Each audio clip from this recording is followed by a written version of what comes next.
The continuous decay in maritime infrastructure, poor access roads to the port, lack of trade facilitation, and lack of synergy between government agencies have been cited as the reasons the Nigerian maritime sector cannot compete favorably in the global market.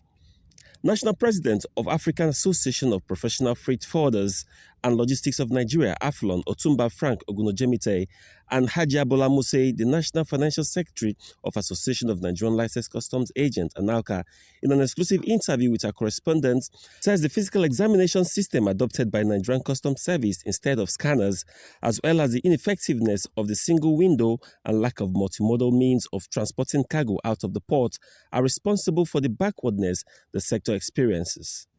You see, all this is born on the way Nigeria themselves and the governments. What I'm saying this is that you're talking about technology, and we were just talking about scanner at ports. The scanner used to be there during time of container, global scan, all those things. As soon as their contract be ended, and this is being handed over to the customs, all these things being paralyzed, is not being used. Now, what do you have to do? They went back to the physical examination, which is analog. Then, as a human being, how many containers would they examine? Would that not affect the rates of the jobs? It will, and this will increase the clearance rate for the forwarders too. So if the scanner is being properly used, this could be another mix of examining cargoes, but still being there is not being used. Then we're talking about the single window I just mentioned with you. It's not properly used. Why the single window are not working? Because it's rivalry among agencies. That's one of the reasons why they are not working. So how would they qualify? How would they be digitalized? When the web front who is managing custom portals are always down to every time, would they not affect the automation systems? Those are the issues that are affecting industry. If the government had been stricter with their policies and implementations, that if you did this wrong, this is the consequence, the penalty on that. Before we have a scanner, what happened to the scanner? The scanner used to ease a lot of bulk load that the custom is having. But what happened today? We are still back to analog in these ages that we are. Digital age we are now. We are still back to 100% examination, despite the fact that the scanner is still in place. So what is the work of this scanner?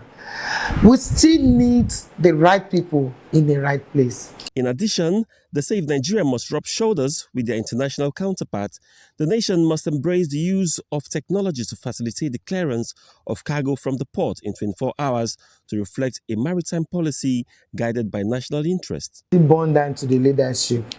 When we have the right people in the right place, things will move in the way we want it to go. Because you can agree with me that a situation that we have in this country today, everybody, all of us travel outside the country, we know what is in place. And I don't know why we continue to allow a lot of things to slip down in the maritime industry. Because things is not the way it is now. And all the country have moved ahead of us. I told you there is a conference that I went. I cannot remember the country that I went for this maritime conference. That it was a robot that was delivering the paper, delivering the cargoes to the industry, to the customer, and everything anywhere you went.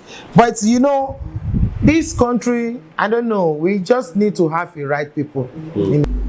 It's a banking system. Sometimes the server in the bank will have an issue with the server in the bank. You'll not be able to pay your duties. Even sometimes you are coming out, you want to do releasing, you need some cash to do something, the server will not work for a while. That is one of the problems we have from the duty bank. It's all what happened. So what is the compensation for the importer or the freight forwarder for the disruption caused by duty bank? Who is responsible to who? These are the issues we have to look. There's something as a freight forwarder, as importer, you cannot do. You let on government to do this. What has been the intervention in rescue this? Even if they does, how do they compensate those people? What is the extent of our database? Who do you report to? Do you have a citizen advice bureau? So these are the impediments that are going to affect this country in going to be automated.